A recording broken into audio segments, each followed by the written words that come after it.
Boa noite, querido teleinternauta, começando mais um programa Ecointeligência aqui pela Up TV. E hoje é a estreia da nossa querida amiga Solange Moreno, da minha amiga. Ela vai me substituir durante alguns programas, porque eu vou fazer um tratamento na voz. A médica mandou parar com tudo, parar de falar, coisa que é difícil.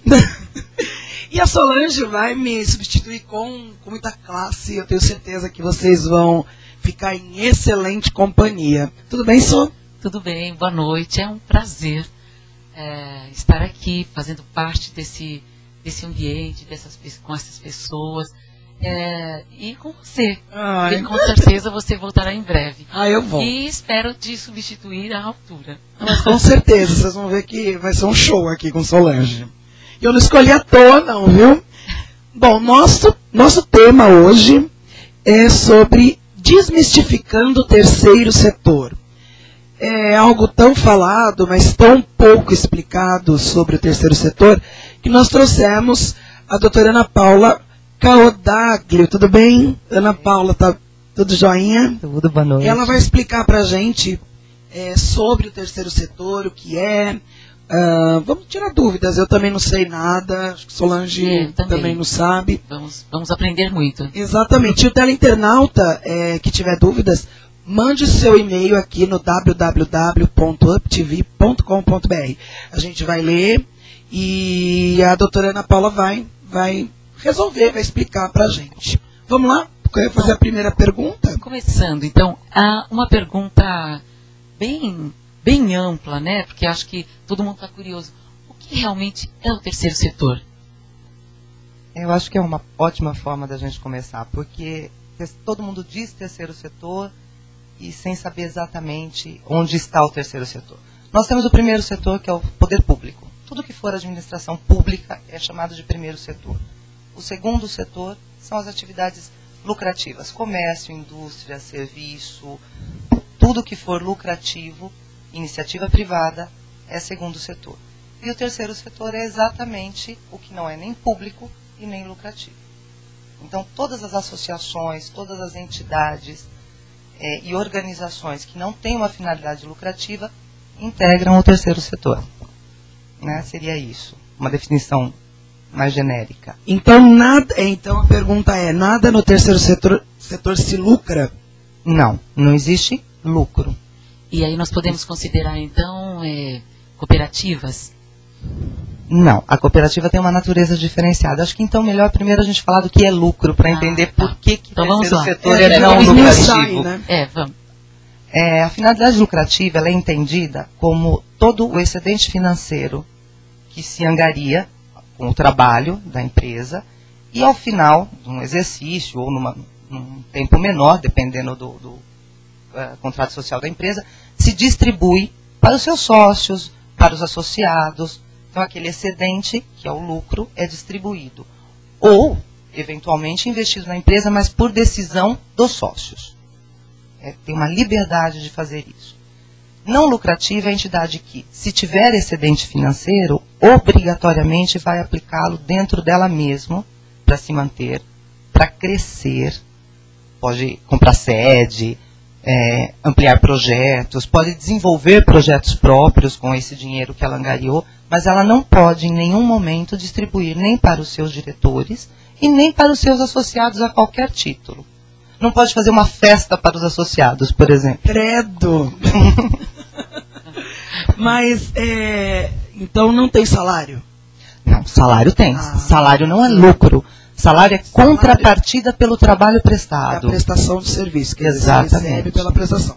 Então, o salário existe. O salário existe. Então, não existe distribuição de lucros no final de um ano. Exatamente. Então, quer dizer, não pode existir excedente nessas... Não, pode existir excedente financeiro. Só para crescer. Para ser aplicado nela mesma. E, então, sindicatos entra aí também. Sindicato é terceiro setor, ele não é primeiro setor, ele não é poder público, ele não tem finalidade lucrativa. Então ele é terceiro setor. Ele não é terceiro setor, como normalmente se entende terceiro setor, como beneficente ou assistencial. Assistencialismo, né? Sim. Mas ele é uma figura de terceiro setor, porque ele não tem finalidade lucrativa. Agora, então, existe situações em que alguma associação assim pode receber uma ajuda ou um auxílio governamental? Existe isso? Existe, são chamadas subvenções diretas, que aí o dinheiro vem do poder público especificamente para que ela cresça, para que ela produza um projeto. Ela pode ter repasses financeiros por conta de projetos aprovados nas diversas áreas de atuação pública, educação, saúde, assistência social, meio ambiente, habitação. Todas essas áreas, e cada vez mais, vem tendo a intervenção das entidades de terceiro setor, por uma questão de competência e por agilidade, onde o poder público não tem essa agilidade. Na verdade, está parecendo então que o terceiro setor acaba cobrindo alguma lacuna que fica descoberta aí pelo primeiro. Eu chamei de limbo, né? É o limbo. Pelo primeiro, assim, é alguma coisa assim. Na verdade, assim, não só no Brasil. Isso é uma realidade mundial, o terceiro setor existe no mundo inteiro. O mundo cresce, o mundo evolui muito mais rápido do que qualquer legislação que controle o poder público, principalmente. Porque são sempre leis mais rígidas. Então, às vezes é difícil para o governo se mover no ritmo em que a sociedade necessita que ele se mova. Por outro lado, o segundo setor, que é o setor produtivo, tem interesse em ajudar, mas ele não tem como ajudar diretamente na maior parte das vezes, porque a expertise dele é lucrativa. Nossa, Ana Paula, agora você tocou no assunto que me deu um clique, assim, é muito comum, às vezes, a gente vê, assim, essas organizações, ou sociedades, essas, vou chamar de ONG, né, fazendo coisas que aí a gente ouve, é muito comum ouvir assim, nossa, por que o governo não faz isso, né? Então, essa entidade está fazendo, é muito comum a gente ver as pessoas, eu particularmente já prestei serviços para organizações assim, em que eu ouvia, poxa, mas por que o serviço governamental, por que o governo não oferece isso? E fica assim um pouco na cabeça das pessoas, se fosse por parte do governo, seria maior ou melhor, seria mais fácil, e é exatamente o contrário que você está falando. Existem situações que deixam isso muito claro, por exemplo, na vigilância sanitária. Nós temos programas de erradicação da dengue, certo? Uhum. O nome do programa é Erradicação da Dengue. Para isso a gente utiliza, normalmente, agentes comunitários de saúde, que são as pessoas que vão de casa em casa, que fazem o trabalho de educação, de fiscalização. Isso é a coisa que melhor ajuda a eliminar e a erradicar. Agora, se eu estou me preparando para erradicar uma doença e eu vou contratar pelo poder público, eu vou fazer concurso.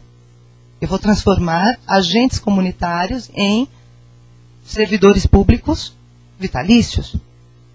Quer dizer, não tem muita lógica. Não interessa, né? É possível, veja bem, é possível. Só que olha o custo disto. Não interessa financeiramente. Não interessa. E a gente sabe, existe uma realidade, e vou ser muito franca com vocês, que o servidor público, e não aqui não é nenhuma crítica, mas já vimos casos em que, bom, eu não posso ser mandado embora. Ah, sim.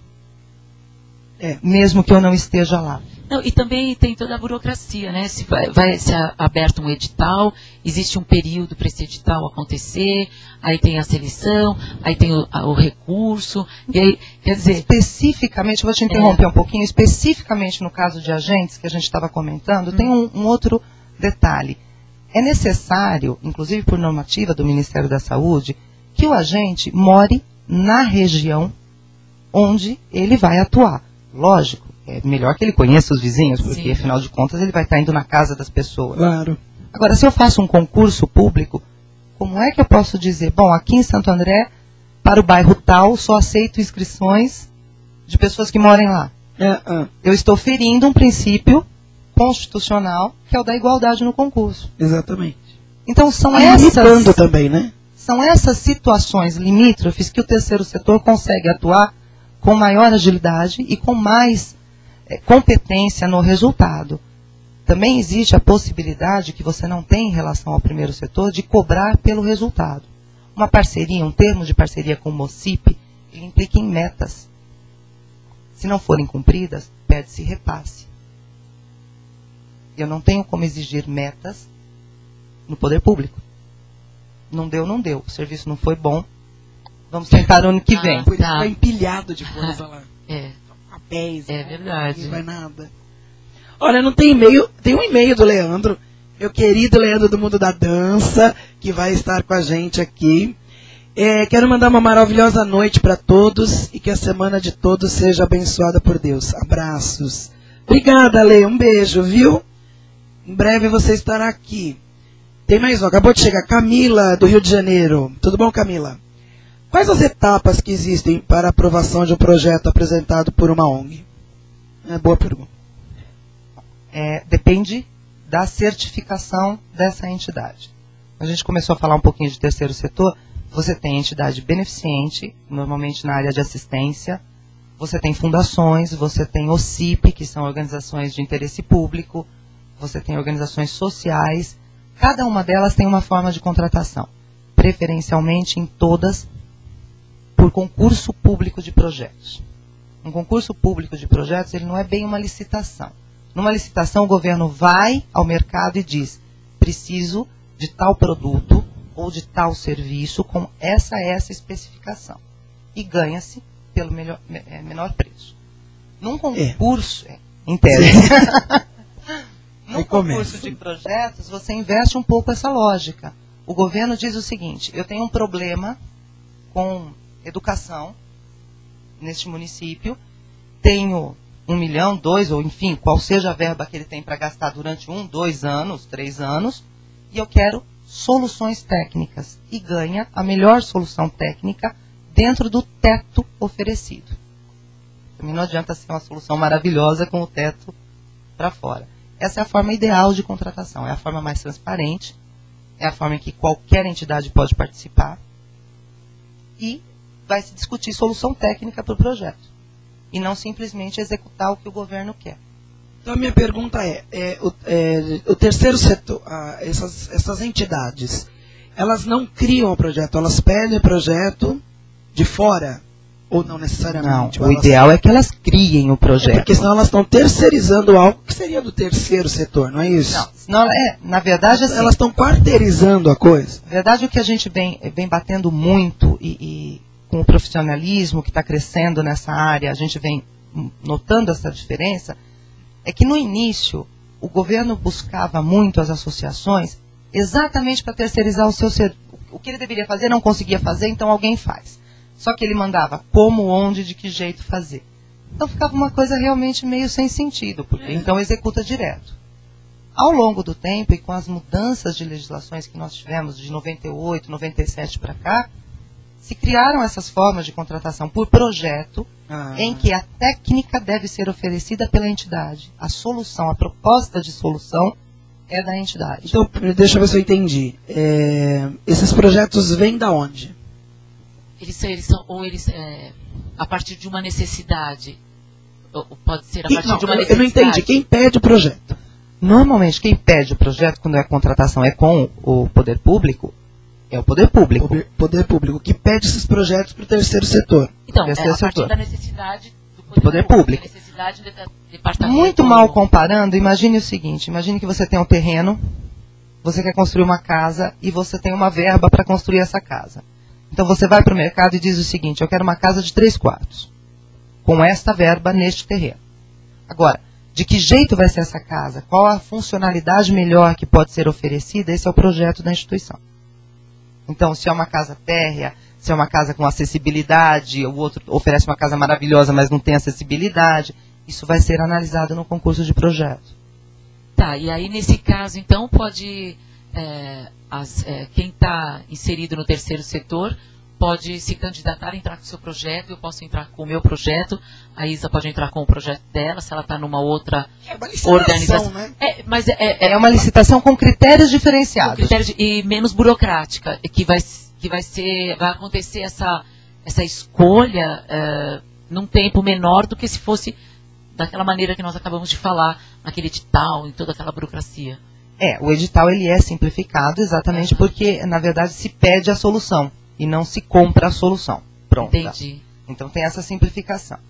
Existe também a possibilidade da entidade verificar numa área que existe um problema que ela pode auxiliar, que ela tem expertise. Então ela procura, por exemplo, a prefeitura e oferece. Qual é a melhor técnica? Se a prefeitura se interessa em trabalhar esse problema com o terceiro setor, ela deve soltar o edital e ver outros projetos, porque podem ter outras ideias para aquele mesmo problema. Mas, eventualmente, se deu por iniciativa da entidade na contratação. Eu queria até fazer essa pergunta, mas não sei por que eu não faço, eu vou fazer. É menos corrupto assim? Olha, vamos lá. Eu faço. Ser humano é ser humano, né? Porque tudo que envolve, né? Eu não sei. Pode ser que eu esteja falando uma grande besteira, mas a gente já está meio castimbado, né? Tudo que envolve poder público é meio estranho, né? Agora sim, o que é diferente com essa contratação de terceiro setor e que não é divulgado, e eu acho que deveria ser divulgado, eu estava dizendo das metas. Toda entidade que contrata, principalmente o OCIP, isso é uma característica muito forte na OCIP, com o poder público, ela obrigatoriamente presta contas de tudo que foi feito, aonde foi gasto cada centavo. Obrigatoriamente ela deve passar pelo Conselho de Políticas Públicas da área de atuação. Então, toda contratação previamente, por exemplo, na área de saúde, vai passar pelo Conselho Municipal de Saúde, onde existe assento para a população, para o governo, para a sociedade civil inteira, se discutir. Todo trimestre, essas contas são apresentadas e ao final do ano, inclusive, e apresentadas assim, de se olhar e se ver centavo por centavo. Acontece que não existe essa prática. As pessoas não vão ver o que está acontecendo, né? Eu tive experiências algumas vezes assim, em você falar determinadas cidades, até não vou abrir muito porque às vezes complica um pouco, né? Você falar, mas você tem um projeto de saúde numa cidade em que o valor é 2 milhões mês. Então, fui procurado uma vez por um jornalista, mas 2 milhões mês é um absurdo. Eu falei, bom, então vamos lá. 2 milhões mês para tantos atendimentos, tantos exames. Isso sai para a prefeitura um custo de R$ 5,50 por pessoa por mês. Então, o custo é baixo. Muitas vezes a gente tem que entender... Atende muita gente, né? Então, essa relação custo-benefício é que o brasileiro não tem feito. A gente fala no valor do repasse total sem ver o resultado. É óbvio, como eu comecei a frase, ser humano é ser humano. Tem advogado bom, advogado ruim. Tem médico bom, médico ruim. Em todas as profissões. Né? Se dizer que não existe, a gente sabe que existe. Assim, a gente sabe que licitação é uma coisa que nem sempre é o melhor que ganha, né? É o mais eficaz. Às vezes tem acordos. Mas você sabe que, por exemplo... Eu estou falando coisas tão delicadinhas, mas eu sei. Então eu penso que, da mesma maneira, existem entidades de terceiro setor mais beneficiadas do que as outras. É óbvio, por competência mesmo. Em tese deveria ser sempre por competência. Agora, que a gente sabe que existem desvios de finalidade, como eu disse... Em tudo, né? Não só no terceiro setor. Não adianta eu dizer que o terceiro setor é problema, porque na verdade o problema... Não, é problema geral. É um problema de conduta que a gente tem notado e é complicado. Mas eu só queria dizer o seguinte, o inverso também é verdade. Para quem atua na área de terceiro setor, a gente tem visto algumas vezes a entidade oferecer projetos e que não atinge o teto, por exemplo, do que foi dado. E que não vai dar certo. Por quê? Mas assim, um projeto que de partida já... Tem todas as possibilidades de dar errado. Porque você pensa assim, pelo menor preço, tá bom, mas vamos supor, vai contratar professor ou vai contratar médico, enfim, vai ter mão de obra envolvida nesse projeto. Existem convenções coletivas a serem cumpridas. A lei tem que ser cumprida mesmo pelo terceiro setor. Então, há planilhas em que você olha e fala, não vai cumprir. Não dá para cumprir o que exige a convenção coletiva. Mas esse projeto... E aí o que acontece? Eu acho isso importante. Muitas vezes as entidades vão brigar na justiça para dizer que é inexequível aquele outro projeto. E as decisões têm sido, bom, mas ele se comprometeu em fazer, vai fazer. Bom, de fato, essa entidade que se comprometeu vai perder a certificação, porque não vai conseguir fazer. Só que até lá, foi esse dinheiro público, não se teve o resultado. Então, assim, tanto a cultura de eventualmente encontrar acordos, como a cultura de não recusar preço que é impossível de cumprir, é uma cultura que ainda existe aqui. Nós tínhamos que olhar, como eu disse, mais resultado É melhor que se aprove algo que tenha uma verba um pouco maior. Que se tenha uma qualidade e uma referência de coisa cumprível. Uma qualidade e uma referência entre aquilo que será pago com aquilo que será feito. A coerência está no projeto, né? A coerência tem que vir especificada no projeto exatamente. E quem está avaliando, né? Exatamente. Se as coisas são compatíveis, Olha, tem que acontecer conforme está no papel. Misericórdia, está começando a vir e-mail. Um monte. Carlos Camargo, de Santo André. Ai, Carlos, você prometeu que ia assistir, ó. Estreia da Solange. Parabéns a vocês pelo programa. Obrigada, meu lindo. Um beijo. Manda um beijo pra ele. Abafei tudo. A Isa, agora deixa ela se localizar de novo aqui. Vai voltar. Ela vai responder a pergunta. Pronto. Voltou. Maurício Barreto, de Rio Grande do Sul. Tudo bom, Maurício? Você tem ideia de quantas ONGs existem no estado de São Paulo e no Brasil? Bom, o número em relação a outros países, se você tem esse comparativo. Não tem. Uma média. Não tem. Essa média é muito difícil. Está crescendo muito. Está crescendo muito. E aí a questão de muitas delas não serem certificadas. Aquilo que a gente tinha começado a conversar. Então, uma ONG é uma organização não governamental. Muita gente trabalha, e trabalha bem, aqui não vai crítica nenhuma, com associações civis sem nenhuma certificação do Ministério da Justiça ou do Ministério da Saúde. Então, não existe registro deste número. Mas toda ONG não tem certificação ou algumas? Não. Se ela tiver certificação, ela vai ter uma sigla correspondente. Mas tem ONG que tem, então? Sim. Uma OCIP é uma ONG, só que é uma ONG certificada. É uma organização não governamental certificada. Que recebeu essa certificação. Por que as outras não recebem? Não passa pela... Aí é que tá. Tem muitas exigências. Uma OCIP, por exemplo, todo ano, além de prestar conta para o parceiro público e para o Tribunal de Contas, todo ano ela presta conta, inclusive do que é a taxa de administração, ou seja, do que ela angariou, com excedente ou sem excedente, para o Ministério da Justiça. Todo ano, centavo a centavo. Então, Trabalhinho, isso requer um trabalho. E muitas vezes as pessoas não conseguem acompanhar isso. Isso não significa que a entidade não seja séria, de jeito nenhum. Só que ela não tem a certificação. E não tem como, então, a gente ter uma certeza desse número. Então, pelo que eu estou entendendo, essa entidade, com o passar do tempo, com a realização dos seus projetos, ela vai ganhando uma credibilidade e aí ela fica conhecida e pode se certificar isso? Ela se certifica e aí ela ganha uma credibilidade maior no meio. Na verdade, a certificação traz a certeza de que, para ter essa certificação mantida, ela vai cumprir determinados requisitos. Ou seja, eu tenho, por exemplo, eu estou aqui, sou munícipe em São Bernardo, tenho uma entidade que está fazendo algum tipo de trabalho, é uma OCIP, eu posso entrar no Ministério da Justiça e olhar a prestação de conta dela. Eu posso saber onde foi gasto cada centavo dela. Eu não consigo fazer isso se for uma associação civil não certificada. Amigos de bairro. Amigos de bairro, Sociedade Protetora de Animais, não certificada. Existem sociedades certificadas, né? Então, esta é a diferença da certificação para a não certificação. A possibilidade de controle público.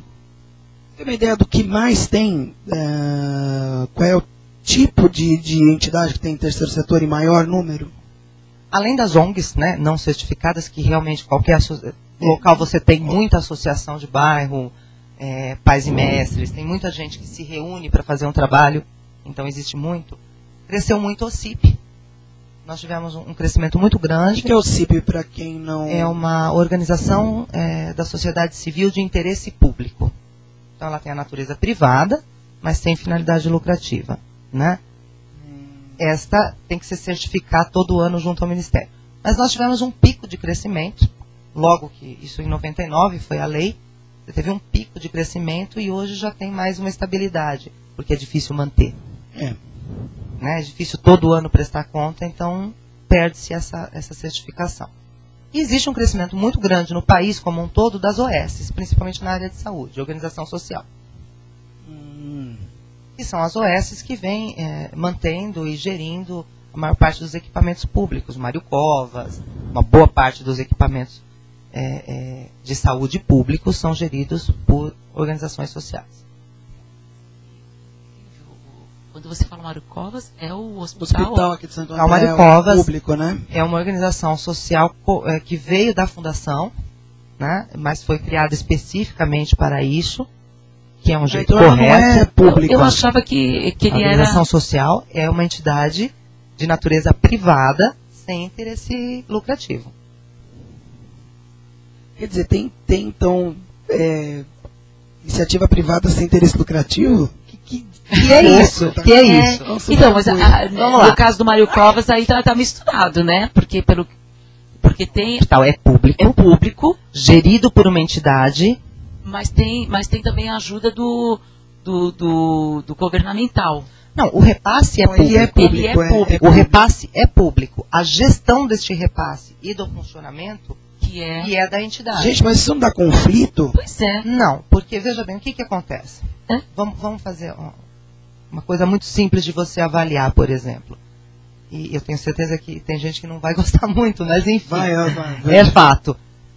Se você contrata, por exemplo, vamos voltar para a questão do concurso público, médicos.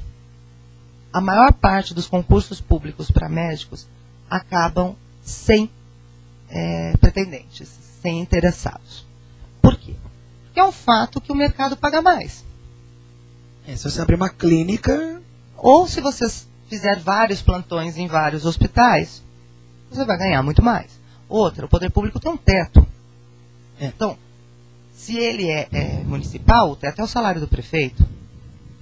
Se ele é estadual, o teto é o salário do governador. E um médico pode ganhar muito mais do que isso, trabalhando com vários vínculos em vários locais. Se ele presta um concurso público, ele perde essa oportunidade. Então, ele vai dar preferência para o privado. Se a contratação e a gestão é feita pela UES, desde que ela administre o resultado, ou seja, desde que aquele custo de atendimento permaneça baixo, ela pode permitir que ele tenha outros vínculos, diferente da iniciativa do poder público.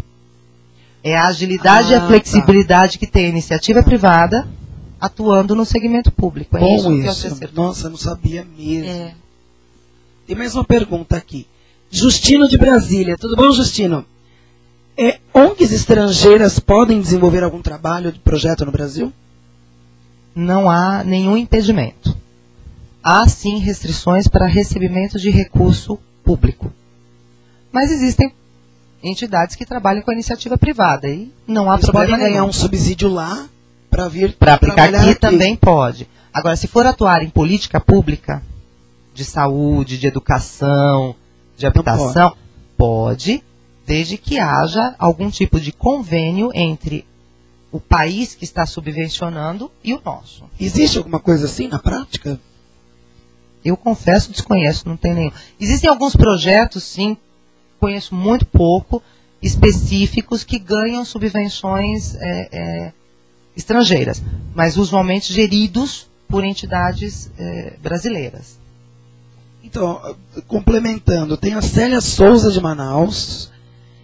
Acho um absurdo não entendi. Mais ONGs estrangeiras, indigenistas e ambientalistas na Amazônia. Existem, né? Mais ONGs estrangeiras, indigenistas e ambientalistas na Amazônia do que em todo o continente africano, que sofre com a sede, fome, as guerras civis, as epidemias, AIDS, massacres e tantos outros problemas. Você concorda? Então, eu acho que aí ela deu um exemplo. E é interessante, porque na verdade não é que há mais ONGs estrangeiras na Amazônia com os índios, nossos índios e a nossa floresta. Na verdade é que assim, é um assunto palpitante, é um assunto que... Aí dá pano pra manga. Que levanta e levanta a mídia mundial quando vem alguma instituição ou quando vem um artista estrangeiro para visitar a Amazônia, é manchete, né? E é um trabalho pontual, não é um trabalho de longo prazo. Então, assim, se auxilia numa campanha de educação, se auxilia numa campanha de medicação e acabou. De fato, o continente africano não tem como se atuar de forma pontual. Quem quer que vá fazer um trabalho, vai ter que fazer um trabalho de longuíssimo prazo.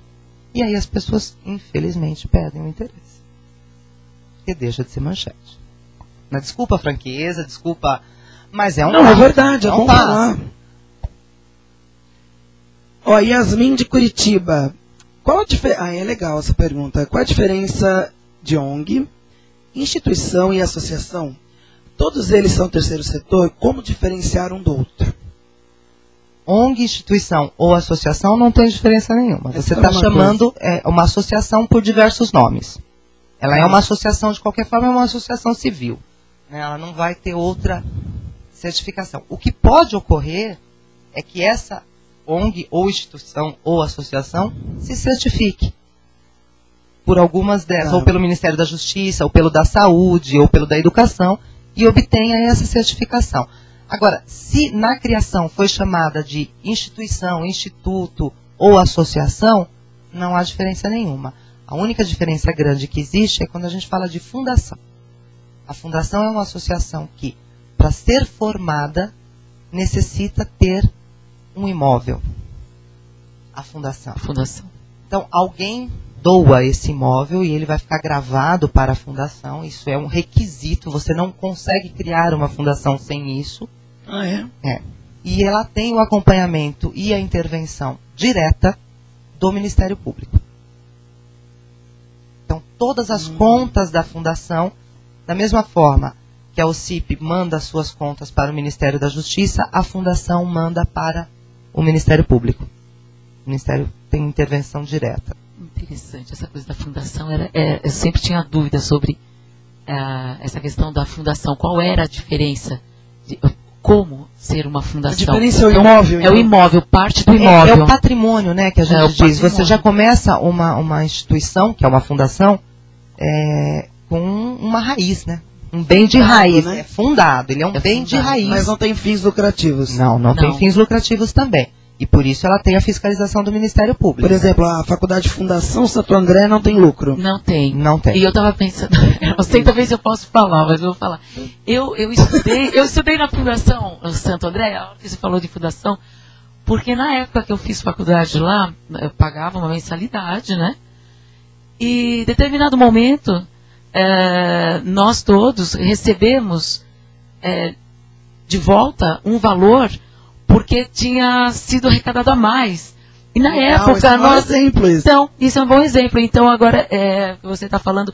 Na época, assim, ficamos muito sem saber, não foi esclarecido que era isso. Mas, na verdade, então, eles tiveram esse excedente. E eles tiveram que... Sim, porque quando foi nos meses seguintes, nós tivemos devolução em cheque nominal. Isso. Mas eu tenho certeza que foi torrado tudo em cerveja no bar da praticamente. Certeza. Bem bacana isso. Cerveja. Bem bacana. É interessante você ter dito isso, porque assim, principalmente na área de educação, quando você tem uma entidade não lucrativa, significa que ou ela vai trabalhar com o valor subvencionado para a população, ou seja, se ela fosse privada com fins lucrativos custaria 200, e em ela sendo não lucrativa ela vai trabalhar no custo e é 100, que é o que ocorreu, ela extrapolou o custo, então ela devolveu. Ou ela devolve em vagas, ela cobra cheio, mas 30%, 40%, 50% das vagas são públicas, gratuitas. A maior parte trabalha na redução de custo. Eles não vão perguntar para os alunos, vocês aceitam que a gente abra vagas? Não, eles decidem. Não, isso é uma decisão do Conselho da Fundação. Ó, vamos dar uma pausazinha para falar da nossa parceira Igmática. Vamos ver o vídeo da nossa parceira, vamos lá?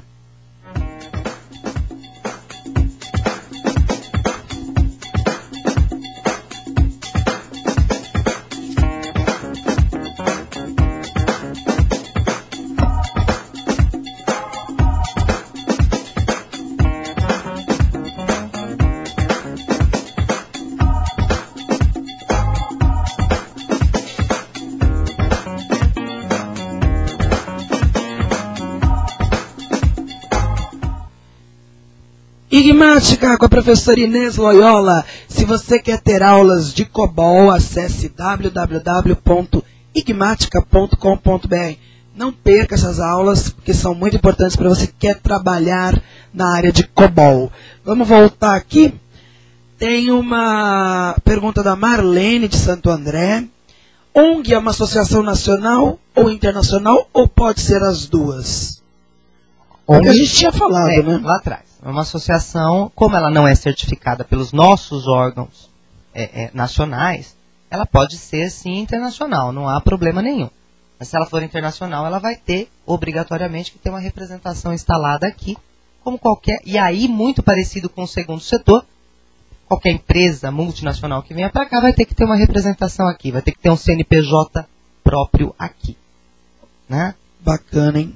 Vanessa de São Paulo, você acredita que, por exemplo, esses movimentos de campanha de Criança Esperança, Teleton, as doações são destinadas efetivamente para as entidades que teriam que ser beneficiadas? E elas são consideradas terceiro setor? Interessante. É bom, gostei da pergunta. Bastante interessante. Eu acredito, sim, nessas campanhas nacionais que são feitas. Houve uma época que circulou na internet, até em relação ao Criança Esperança, que haveria aí uma recuperação fiscal por parte da Globo com isso. Não existe essa recuperação fiscal. Para fazer essa recuperação fiscal, a Globo teria que ser uma entidade de terceiro setor para poder se capacitar para fazer isso. Né? E eles têm que prestar contas dessa atuação. Tem que prestar conta dessa atuação. A gente tem que lembrar que na outra ponta do Criança Esperança a gente tem a Unicef. Né? Então, não é pouca coisa, né? Digamos assim. Então eu acredito sim nessas campanhas. Agora, óbvio, dizer eu nunca soube de nada, todas as ações que eu vi acontecerem, só que são ações pontuais. Eu acho que esse é o grande problema do terceiro setor no Brasil. Se trabalha pontualmente, não a longo prazo. Então se faz a gestão de um equipamento público. Você acha que esse é um problema? Eu acho que é um problema. É pontual no sentido de ser muito rápido? Faço uma campanha de educação numa comunidade carente, eu desenvolvo um curso, mas eu não desenvolvo esse curso a longo prazo. Não tem prosseguimento, ele não tem continuidade, não tem continuidade, não tem um progresso, né? Então eu acho que essa pontualidade... Não cria multiplicadores, é isso? Exato. Não cria vínculo com a comunidade, não cria a possibilidade de se permanecer ali. Né? Existe uma coisa no Brasil que se troca governo, se troca programa. E você acha que o fato de ser pontual se dá aqui? Pelos recursos ou pela... Por que ele é tão pontual assim? Porque eu acho que é a verba. Eu acho que assim, tem um pouco da verba, tem um pouco da verba, tem um pouco dessa questão que eu acabei de colocar, porque no Brasil, quando se troca o governo, se troca o programa.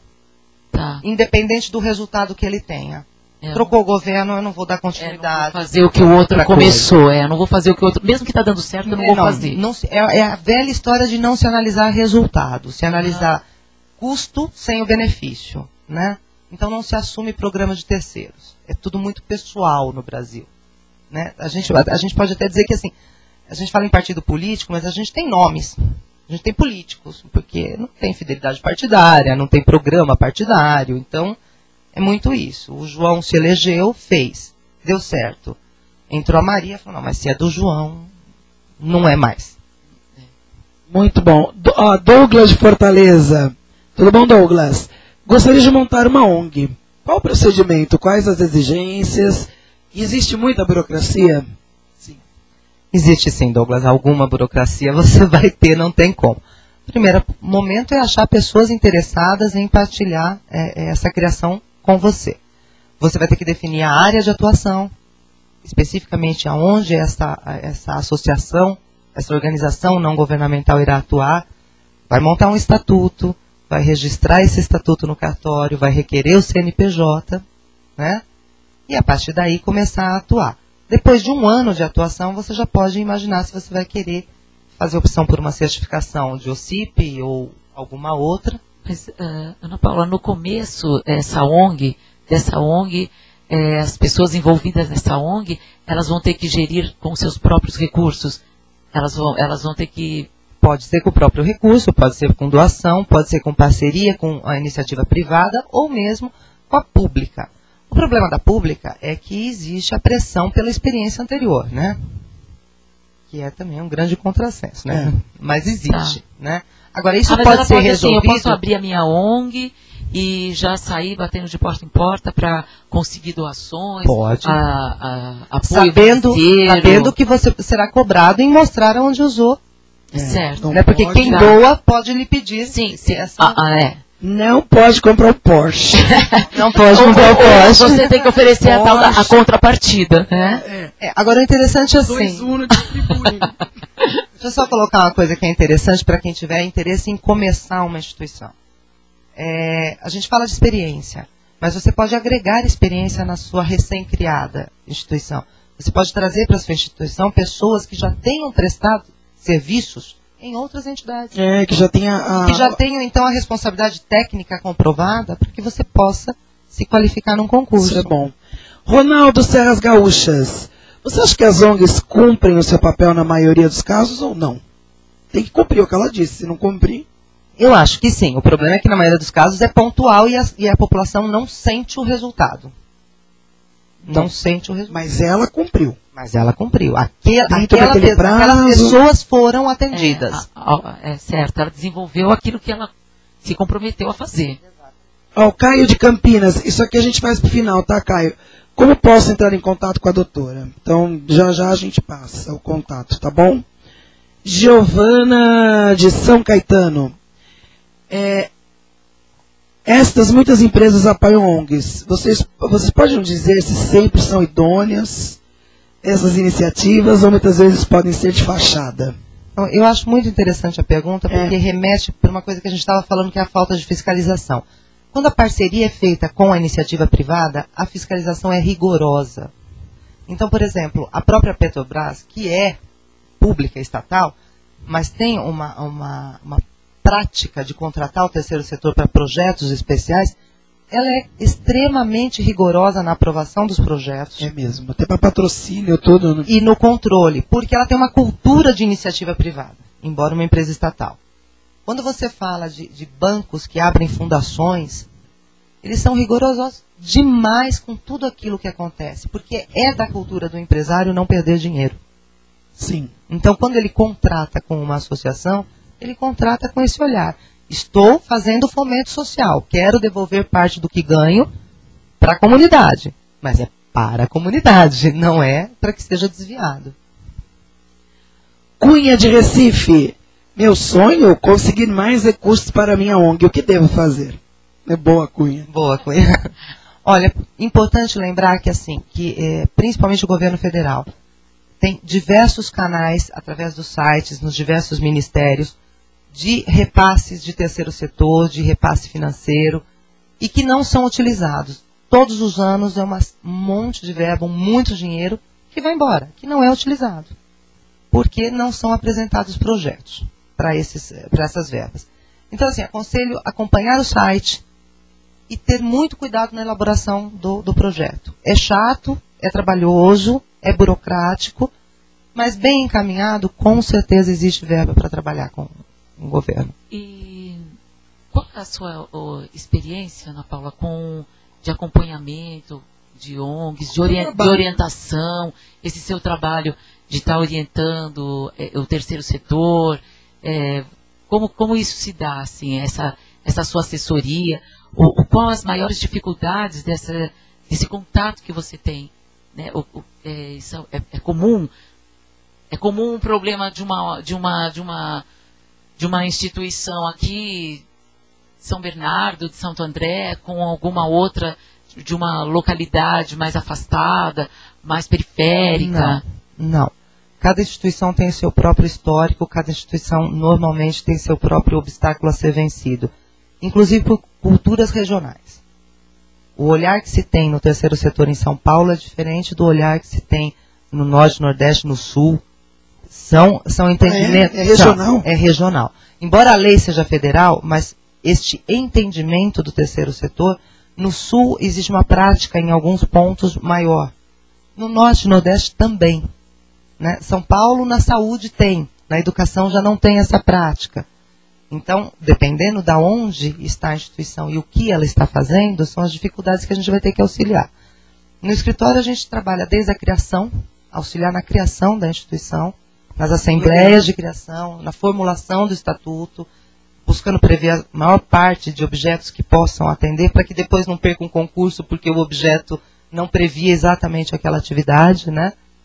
E ao longo do desenvolvimento mesmo dos planos, acompanhar contrato, discussão de contratos tanto com a iniciativa privada como com o parceiro público. A gente faz uma assessoria bastante intensa e completa. Acompanhar a contabilidade, porque é uma contabilidade específica, é uma contabilidade por projeto. Vocês fazem ou a pessoa, a própria ONG faz? A né? própria ONG faz. A gente procura acompanhar para que a gente não tenha depois um questionamento. Sim. Às vezes por um erro formal, porque isso é uma coisa que acontece muito. Na boa intenção, na ingenuidade, se apresenta uma contabilidade que é a contabilidade do segundo setor.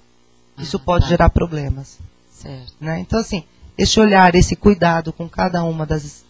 Uma curiosidade, né? Nós somos um país que recolhemos muito impostos, né? Muitos impostos, assim, é o país dos impostos. Essas entidades, elas têm uma legislação específica e aí não se recolhe. Não é verdade.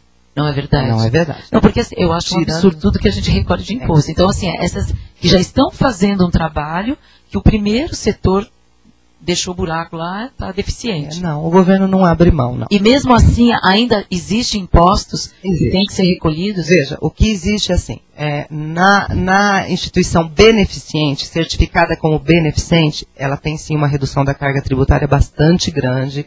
Ela deixa, por exemplo, de recolher o INSS patronal, que é uma das cargas mais pesadas que teria. O MOCIP pode questionar, porque a gente recomenda, né, e deve, se for dinheiro público, ficar aplicado enquanto não usado. Então, assim, abater o imposto de renda dessa aplicação, porque não tem uma finalidade lucrativa.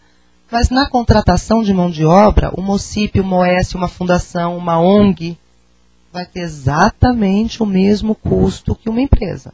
Não tem diferença nenhuma. Até aí, nesse caso desse vínculo, que acaba tendo vínculo empregatício, não tem como, se ela vai estar com uma pessoa trabalhando... Sim, mas ela não tem, por exemplo, a redução da cota patronal. Tá. Que é para o governo. Né? Se ela precisa emitir uma nota fiscal por conta da prestação do serviço, ela vai recolher os impostos da nota fiscal. Tá. Em alguns municípios se consegue a isenção do ISS, mas a legislação municipal depende do município. Quer dizer que essas entidades sem fins lucrativos também recolhem imposto. Também.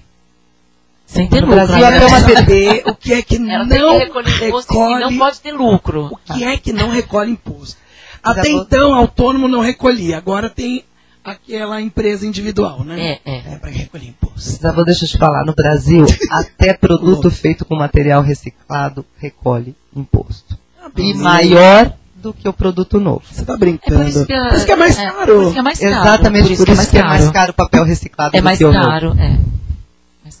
Eu tô passada, porque isso daí é outro assunto também, né? Para onde vai o dinheiro do imposto? Aliás, eu queria um programa sobre isso. Para onde vai o dinheiro do imposto? Pronto, fala. Para onde vai? Bom, doutora Ana Paula, deixa seu contato. Eu acho que foi muito esclarecedor. Para mim foi. Para mim também.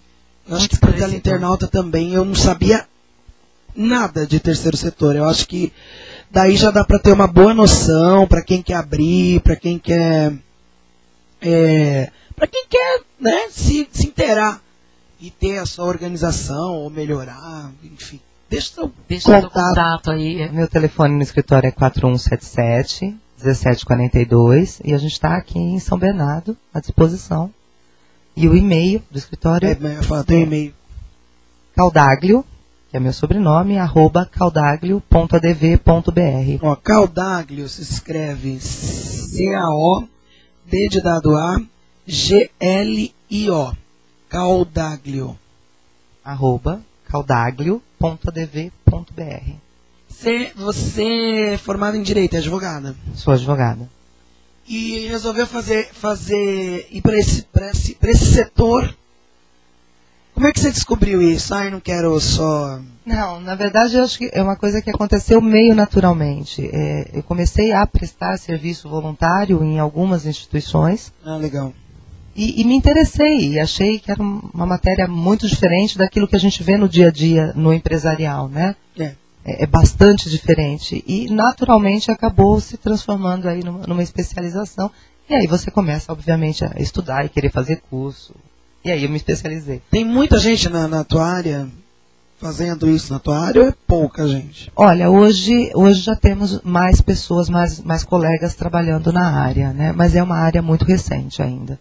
Em termos de legislação, você falar numa lei de 96, 97 para cá, é uma lei criança. Nossa, bebezinho, né? É uma lei criança, então ainda... E eu acho que a pergunta final é, vale a pena abrir algo do terceiro setor? Vale. Mesmo com todos os percalços, com toda a burocracia, vale muito a pena. Vale porque, assim, existe a satisfação de se produzir algo, quer dizer, você pode ser remunerado, não há impedimento para que você seja remunerado, né? Isso é importante, a gente desmistificar aquela coisa que vou trabalhar no voluntário, porque no voluntário você não tem como se dedicar, a gente precisa comer. Claro, a gente precisa ganhar, verdade, né? Então, você pode ser remunerado coerentemente, o resultado do teu trabalho pode produzir algo muito bom, né? Então tem uma satisfação além do ganho, né, do financeiro.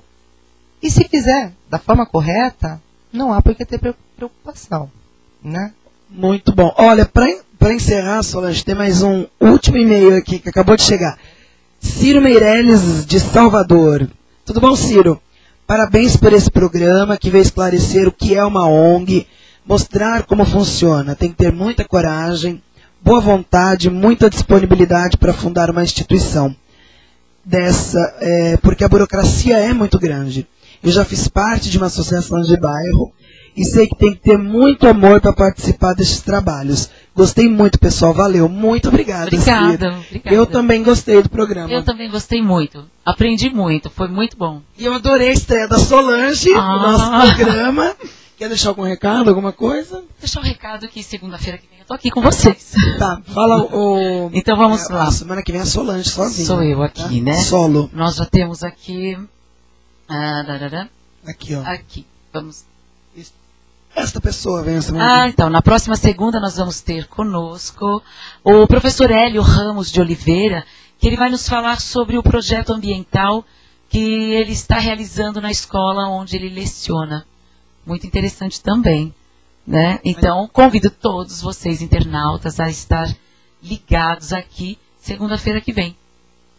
Doutora Ana Paula, muitíssimo obrigada pela sua participação aqui. Obrigada. Pelo esclarecimento, você foi assim uma excelente professora. Que além de entender, sabe explicar. Muito bom, né? Muito bom. Eu agradeço a oportunidade e muito contente de estar aqui. E espero que com esse programa você venha ajudar muita gente aí que tenha ONG, tenha suas dificuldades. Bom, eu vou dar uma ausentada da Ecointeligência fisicamente, porque eu vou estar aqui com vocês. Enquanto eu faço esse tratamento na minha voz.